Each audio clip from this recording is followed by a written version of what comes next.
Yo soy Alejandra Sarria, soy la curadora de Espacio de On. Espacio de On es un espacio de creación contemporánea que empezó pensado como específicamente para el arte contemporáneo, digamos que es su fuerte, pero es cada vez más transdisciplinar. Y es un espacio que existe desde el 2011, es un espacio totalmente independiente y autogestionado, que ha pasado como por diferentes etapas, pero principalmente se dedica a hacer como proyectos experimentales e inéditos con artistas de diferentes disciplinas. Bueno, nosotras todos los años tenemos ya como un orden de nuestra programación, entonces pues normalmente manejamos una programación que tiene 4 ciclos a lo largo del año, escogemos un tema para el año y arrancamos con, digamos, hacemos la subasta, que es como el primer evento que hace Don en el año para recoger fondos, para pues aportar a todo lo que viene el resto del año, y luego eso se hace normalmente más o menos en marzo, y luego en mayo, así ha sido los últimos años, arrancamos con el primer ciclo de exposiciones. Entonces, en el primer ciclo normalmente tenemos a un artista nacional, luego en el segundo a un artista internacional, luego en el tercero una exposición colectiva y luego en el cuarto a un curador invitado. Digamos que esa es la programación como funciona regularmente, acompañada de un montón de como programación alternativa y programa paralelo y pues un programa público súper nutrido. Entonces el plan para este año era ese. Tenemos planteada una temática que se llama Esta historia no es la historia, que tiene que ver mucho con como la institucionalización de la memoria y cómo evitarla, cómo encontrar otras formas de, y espacios de narración y de circulación de la memoria. Y arranca Ana María Montenegro, después venía un colectivo puertorriqueño que se llama Brigada Puerta de Tierra, con un proyecto que es más que todo comunitario,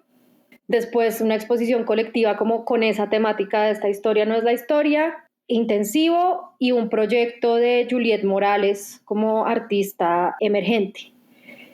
Evidentemente, pues en mayo no pudimos arrancar con Ana Montenegro, que era el primer proyecto, pues porque tuvimos que cerrar el espacio, inclusive ya teníamos la subasta armada en términos de tener todos los artistas, el catálogo hecho, nos tocó parar la impresión a mitad de impresión porque era evidente que pues para qué imprimíamos el catálogo si la gente no iba a poder ir. Ahí perdimos pues un poco de tiempo, de plata, y ya estábamos inclusive recibiendo obra en el espacio de los artistas para empezar el montaje de la subasta cuando apareció el primer caso en Bogotá, y pues bueno, esa semana, eso fue creo que 6, 7 de marzo más o menos, y de ahí para adelante se canceló el Fix y bueno, como que empezaron a pasar una serie de cosas en las que nosotros dijimos, no, pues esta subasta, antes de que se hablara de cuarentena o de cualquier otra cosa, nosotras nos adelantamos y decidimos cancelarla o pues aplazarla. Pues en retrospectiva fue un acierto, porque igual si hubiéramos seguido adelante nos habría tocado obligatoriamente aplazarla. Y pues de ahí en adelante lo que nos ha tocado todo el tiempo es como toda esta programación normalmente nosotros la financiamos a través de becas, de la subasta de becas y de alquileres del espacio, pero la programación como tal, más que todo becas. Y afortunadamente esas becas pues ya habíamos aplicado desde el 2019 y digamos que ya las tenemos, ya las teníamos adjudicadas cuando todo esto pasó. Entonces, pues ese es el presupuesto con el que vamos a hacer las cosas, pero eso también implica que estamos obligadas a efectivamente hacerlas, porque pues hay un contrato con el distrito y con la nación que nos obliga a hacer las becas, a cumplir con los indicadores y con las metas y con lo que sea que hayamos puesto ahí. Entonces, pues ha sido como una continua reconstrucción. O sea, es un proceso muy difícil porque vamos a tener que hacer todo esto que ya les conté, Ana Montenegro, Juliet Morales, Brigada Puerta de Tierra, colectiva, intensivo sí se va a ir hasta el 2021, pero empaquetado entre agosto y diciembre y tratando de adaptarnos a una programación mitad virtual, mitad presencial. Esa es nuestra esperanza, que por lo menos pueda ser o sea, que pueda semi ocurrir en el espacio de ON. Entonces, digamos que en mi caso como curadora lo que ha tenido que estar pasando es como tener plan A, plan B, plan C para cada una de las exposiciones. Siento que por cada una estoy haciendo 3. Como les contaba, la subasta pues es como lo primero que hacemos en el año y se ha vuelto muy importante desde el primer año que se hizo, 2016, ¿sí? Porque finalmente pues ayuda mucho a recoger fondos libres, porque claramente lo que es con becas tiene, pues se tiene que usar muy específicamente para cumplir unos objetivos claros, y digamos, no se puede usar para nómina, no se puede usar para el espacio mismo, no se puede usar para costos fijos, sino tiene que ser para programación. Entonces la subasta ayuda mucho como a costear la existencia misma del edificio y del equipo que trabaja ahí. Eso además de los alquileres, que obviamente los alquileres pues se van al carajo, no se pueden hacer eventos, entonces Odeón no se puede alquilar y la mitad de nuestro presupuesto viene de ahí, eso ha sido la dificultad más grande. Entonces dijimos, no, pues la subasta no la vamos a poder hacer presencial, pero no podemos no hacerla. Nos ponía muy nerviosas porque pues también nos parecía que obviamente el momento es un momento como de mucha angustia, están pasando muchas cosas, la gente está asustada y como estar nosotros promocionando que compraran obras de arte de 10 millones de pesos nos inquietaba, pero pues finalmente llegamos a la decisión como decir, pues no hay de otra, o sea, o la hacemos o vamos a tener que cerrar. Entonces, pues ahí empezamos todo el proceso de adaptarla a volverla a una subasta virtual que nunca lo habíamos hecho y también adaptar como nuestras expectativas. Normalmente nosotros le calculábamos que el ingreso de ON fuera como con una subasta presencial, unos 50 millones de pesos, 60 millones de pesos, y al adaptarla a la virtual y pues al contexto dijimos, bueno, si nos entran 20, 30 millones de pesos estamos bien, pues como que la logramos y podemos ver cómo seguimos adelante. Entonces hicimos todo un trabajo con la gente del común, compramos un plugin y convertimos la subasta como en una plataforma virtual donde se podía hacer ofertas directamente en la plataforma, digamos que queríamos que funcionara como lo más automático posible todo, eso salió muy bien y pues la respuesta fue sorprendente, o sea, nos fue mucho mejor de lo que esperábamos, más del doble, inclusive un poco mejor de lo que nos fue el año pasado con subasta presencial. No sabemos si eso se debe a como que quizás pudo ser más internacional y personas de otros lugares pudieron como aportar, o a que inclusive por estar en crisis muchas personas dijeron como queremos ayudar a estos espacios que están pasando por este momento, pero pues el resultado fue mucho mejor de lo que esperábamos, teniendo en cuenta pues que nos tocó adaptarnos como lo más rápido que pudimos y que además pues las circunstancias de todo el mundo son complicadas. En esa idea de la solidaridad, lo que tratamos de, en lo que pensamos mucho fue, listo, si nosotros nos vamos a lanzar a hacer esto en un momento en el que nosotras teníamos ese miedo de que de pronto fuera como mal recibido, pues porque uno nunca sabe, ¿no? Y además es un medio muy crítico. Dijimos, la manera de abordar eso es como ser muy transparentes con nuestra comunicación, decir para qué necesitamos esa plata, contar sin irnos tampoco a como el megadrama, cuál es nuestra situación y por qué vamos a seguir adelante con esa subasta, y también ser muy transparentes con cuánto va para los artistas, cuánto se queda Odeón, cuánto vamos a dar para el fondo mutuo, como que toda esta información está disponible y es clara y como que se entiende que no estamos tratando de ninguna manera como aprovechar un momento, sino que es la circunstancia real de Odeón, como de subsistencia hacer ese evento. Y yo creo que eso la gente lo entendió y lo entendió bien y, y quiso ayudar. Pasa mucho en Odeón que hay como una idea de que Odeón es como otros espacios que tienen como una especie de mecenazgo, y pues no es el caso. Nosotros tenemos el edificio, o sea, se nos permite usar el edificio, pero más allá de eso, todos los recursos los tenemos que conseguir. Bueno, el asunto de becas, Ministerio y Artes ha sido muy complejo, ha sido muy lento, sobre todo. Creo que ya digamos que las últimas becas que lanzó IDARTES hace muy poco, creo que eso fue hace una semana, 10 días más o menos, quizás ya responden un poco más a esa carta que se mandó de parte del sector, de la que yo participé y también participó Tatiana, no para nada en nombre de Odeón, sino como personas naturales, pero pues conociendo muy bien cuáles son las dinámicas de los espacios como el nuestro. Y ahí hay algunas becas que respondieron como becas de laboratorio, de cosas que se hagan en conjuntas, becas para espacios independientes, que sean becas que pueden como impactar no solo directamente al artista o a las personas vulnerables, como les dicen, pero pues que no es claro cómo funciona esa vulnerabilidad, sino pues a como toda la cadena, montajistas, fotógrafos, que es como la gran, o sea, lo que poco se tiene en cuenta y lo que esto está afectando muy seriamente, porque son personas que sin tener trabajo en el espacio físico no tienen trabajo. pero pues eso se demoró muchísimo en llegar, o sea, llevamos en esto 3 meses y hasta ahora sacaron esas becas y fue necesario que se hiciera como un empuje por parte del sector para solicitarlas. De lo contrario, no sabemos si esos recursos habrían salido o no habrían salido, ¿no? Yo creo que esas 900 firmas afectaron que tuvieran que despertarse como ciertas cosas que de pronto no se habrían movido, no lo sabemos.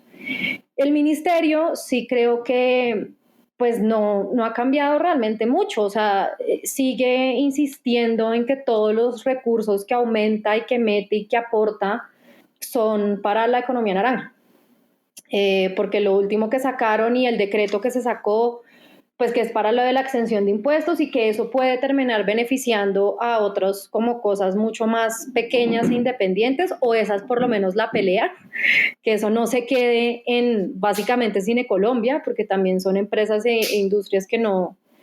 pues sí, que no responden a cómo realmente funciona el sector en términos de emprendimiento, entre comillas. Pero pues sí, la respuesta sigue siendo como a ese planteamiento de gobierno naranja, a pesar de que todos los sectores culturales han como pedido otro tipo de apoyos y otro tipo de ayudas. Y siguen también como pidiéndole a los espacios que tengan que poner su propia plata, poner sus propios espacios, o sea, no están subsidiando nóminas, no están subsidiando costos fijos, o por lo menos no de forma específica al sector cultural.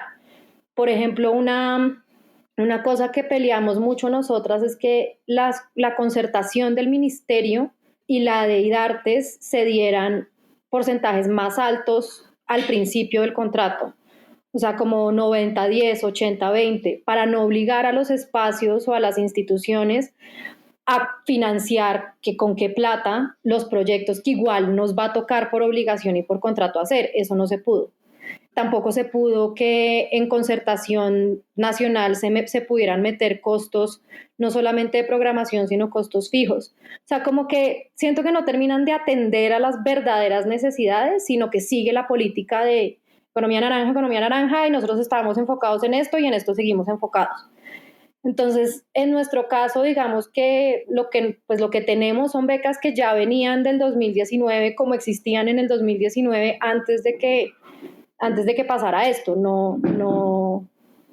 ha habido nada que haya cambiado por la crisis o a lo que podamos aplicar en relación con esto, por lo menos no del sector cultura. Nosotros hemos remado también, de hecho, yo estuve como en una audiencia de estas varias que se ha hecho en la Cámara de Representantes, y una de las cosas que dijimos fue esa, como listo, si se va a pasar el decreto de exención de impuestos para las empresas que donen a proyectos culturales, que eso no sea solo para empresas constituidas ni que tengan X cantidad de empleados, y porque hay que tener un mínimo de capital y un mínimo de empleados, sino que eso puede ser inclusive para agrupaciones, para cooperativas que se conformen pues ahorita en el contexto de la crisis, para proyectos que no tengan esa característica como de empresa que tanto, pues en la que tanto hace énfasis la economía naranja y que es la que no tiene nada que ver con el sector. No sabemos con eso qué pasó, pero no mucho. Este fondo de apoyo mutuo, digamos que nace o lo pensamos justo a raíz del tema subasta. Entonces dijimos, bueno, listo, nosotros tenemos que seguir adelante con la subasta y es importante para la subsistencia del espacio, pero no queremos que ese dinero o lo que sea que logremos ahí se quede solo en nosotras, teniendo en cuenta todo lo que está pasando. O sea, como finalmente no es que esté para nada en una posición como de tener dinero para dar, y dejar este fondo también ha implicado un montón de cosas que tuvimos que ajustar adentro, pero pues nos parece que justamente si no vamos a recibir apoyos de ningún otro lugar, pues tenemos que ayudarnos entre nosotros. Entonces dijimos, bueno, lo que sea que recolectemos en la subasta, sea mucho, sea poco, el 10% se va a ir a empezar un fondo en el que podamos ayudar en este momento. Después vamos a ver cómo siga, qué otra plata consigamos, a artistas, o sea, personas naturales que estén como pasando por una situación muy difícil. Y finalmente, pues nada, efectivamente es el 10% de las ganancias de Odeón en la subasta, no de la totalidad de la subasta, porque pues una parte era de los artistas y obviamente también había que cubrir unos costos tipo la adecuación de la página web, pero de lo que eran como utilidades de Odeón, el 10% son en total 5.400.000, y pues que no es muchísimo, pero dijimos, bueno, ¿cómo lo dividimos? Y se nos ocurrió que 500.000 pesos pues puede ser una ayuda, digamos, si bien no suficiente, pero pues sí un aporte que no es insignificante, pues para cualquier artista, montajista, bueno, agente del sector que esté como en un momento realmente muy complicado.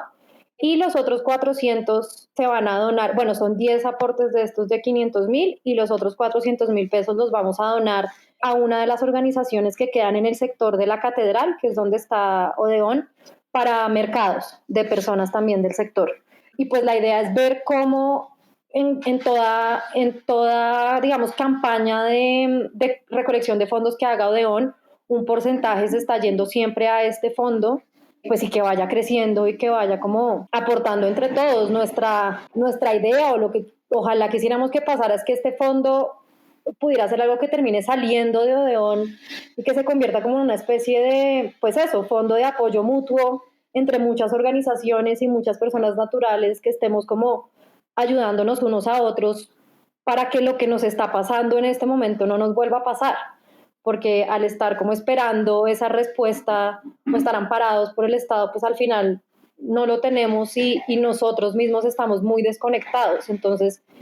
pues el gran esfuerzo también es ver cómo nos agremiamos, cómo nos juntamos y cómo estos fondos se vuelven una cosa mucho más grande que eventualmente nos puedan contener. Esa es como la idea, como la meta grande, pero pues por ahora es como poder ir aportando lo que nosotras podamos de a pocos. La aplicación al fondo es realmente muy sencilla. Hay una como premisa que nos planteamos desde el principio y es que no, o sea, casi todas las becas que ha sacado gobierno distrital y nacional, inclusive fondos que han dado otros como galerías y tal, son dependientes de la producción. O sea, siempre ponen al artista o al espacio a producir algo para poder recibir los aportes y pues a nosotros nos parece que en este contexto, pues no, como que eso no debería ser así. Simplemente la gente necesita ayuda y no tiene por qué producir una obra para recibirla. Entonces, pues no hay que producir absolutamente nada. Partimos como del principio de buena fe y no nos tienen que justificar ni los gastos ni nada. Es un formulario muy sencillo en donde hay que poner, bueno, pues como los datos básicos personales. Un poco no preguntamos tanto cuál es la situación actual, sino en qué se van a invertir como esa plata, o sea, para qué la necesitan. Y bueno, pues en qué parte del sector trabajan, si trabajan con alguna organización, si no, es un Google Form que tiene más o menos unas 10 preguntas, como cuál es su rol en el sector, cuál es su trayectoria, son personas que tengan mínimo 3 años de trabajo en el sector, importante porque nos ha pasado que sean del sector de las artes plásticas y visuales, o sea, han llegado publicistas, músicos, bueno, como una cantidad de personas y pues nos toca como descartarlo porque está enfocado en personas del sector. Y ya, y eso tiene un comité que incluye a Odeón, incluye a otras 3 personas externas, que somos los que vamos a seleccionar a las 10 personas, pero pues esos nombres no se van a divulgar, que eso está puesto también en las condiciones de, pues como para que para las personas eso no sea un tema. Ok, justo ayer estábamos como revisando bien esos criterios. El que más pesa es esa pregunta de para qué se va a usar la plata. Y entre las personas que han llegado nos hemos encontrado con que hay personas que ponen que, pues sobre todo para cuestiones de gastos de, pues como supervivencia primaria, y eso tiene un puntaje mayor que aquellas personas que lo quieren para gastos personales y artísticos de otro orden, como comprar materiales y esas cosas. Las personas que solo lo quieren para producir obra también están descalificadas porque pues se dijo claramente en la convocatoria que no era para producir obra. Luego se mira el impacto en el sector, que no es tanto que tenga una trayectoria de reconocimiento, sino cuánto tiempo lleva trabajando en el sector, con qué personas trabaja, que efectivamente siga activo en el sector. Eso tiene una calificación un poco menor que la de para qué se va a usar la plata. Luego hay otra que tiene que ver con dificultad para recuperarse después de esta crisis, porque se pregunta si es empleado independiente o desempleado. Entonces ahí también dependiendo de cuál chulen hay otro puntaje y por último si recibieron o no recibieron otros aportes, porque pues si han podido acceder a otras becas o a otros aportes, pues entonces también tienen un puntaje un poco menor que las personas que no. Esos son como los criterios. Igual obviamente vamos a sacar exactamente qué puntaje tiene cada una y esto lo tienen los otros miembros del comité y pues según eso vamos a calificar y luego llegamos a reunirnos, digamos, con una preselección y luego escogemos entre todos. La convocatoria está abierta hasta el domingo y esperamos no demorar, o sea, como reunirnos, pues hay que darle obviamente, igual hay bastantes, ya han llegado 100 y pico, yo creo que vamos a llegar como a unas 200 aplicaciones. Entonces hay que darle un poquito de tiempo al comité para que pueda revisarlo bien, pero yo pensaría que nos reunimos a finales de la próxima semana y a principios de la que sigue. Exacto, por el 22, 23 de junio ya estaríamos haciéndoles saber a las personas eso y pues haciendo las consignaciones, porque pues son transferencias bancarias, que esa es otra pregunta, ese es otro criterio importante y es que pues tiene que haber una cuenta personal donde se pueda hacer la transferencia. Pues nada, sí, ahorita lo que viene es, digamos que encontrar la mejor manera de hacer los proyectos que ya teníamos planteados. Nos parece que la temática que teníamos planteada sigue siendo súper importante y fundamental. Todo el tiempo están pasando cosas que tienen que ver con esas instituciones que manejan la memoria que son muy graves. Entonces también nos hemos enfocado mucho, va a haber un simposio sobre eso, cómo generar una programación paralela a estas exposiciones que pueda pasar virtualmente y que en eso podamos como ampliarnos también a cosas, invitados internacionales y demás, que pueda acompañar, digamos, esta programación en el espacio y también pensar más como en metodologías. Eso, por ejemplo, va a pasar con Brigada Puerta de Tierra. Ellos parece que ya no van a venir porque pues venir es muy complicado, pero la metodología que ellos han creado para desarrollar su propio museo es algo que vamos a adaptar acá para desarrollarlo con diferentes como agrupaciones que se puedan apropiar de Odeón y crear sus propios museos también. Entonces, digamos que empezar a entender esa otra forma de trabajo que no implica la presencia, sino donde las metodologías pueden ser como intercambiadas entre muchos agentes alrededor del mundo, creo que es interesante y eso es algo en lo que vamos a estar pensando mucho a partir de ahora, como en desaparecer un poquito esas autorías y pensar más en metodologías que se pueden colectivizar. Y para el otro año, digamos, también lo que hemos ido pensando es como en los tiempos, ¿no? Cómo trabajar en tiempos distintos. Entonces, intensivo duraba 4 días, pero ahora va a durar un mes. Como darnos unas respiraciones distintas, porque todo, la aceleración en la que venía todo, evidentemente no va a seguir funcionando. Y los espacios van a tener también que tener otros tiempos de circulación y de llegada y de acercamiento. Entonces, estamos pensando mucho eso, cómo va a ser en la realidad, pero pues una de las grandes como metas o en lo que estamos todo el tiempo pensando es como que el espacio físico en el que está Odeón y digamos esa especie de pues espacio público entre comillas pues no desaparezca y siga pudiendo ser un lugar que se está como apropiando y reapropiando todo el tiempo, porque es muy grave que ese tipo de lugares de encuentro, crítica y que digamos desde donde se puede ser muy político desaparezcan en la virtualidad. Entonces, cómo encontrar las maneras de que eso no pase, así sea que entremos de a 10 personas al mes.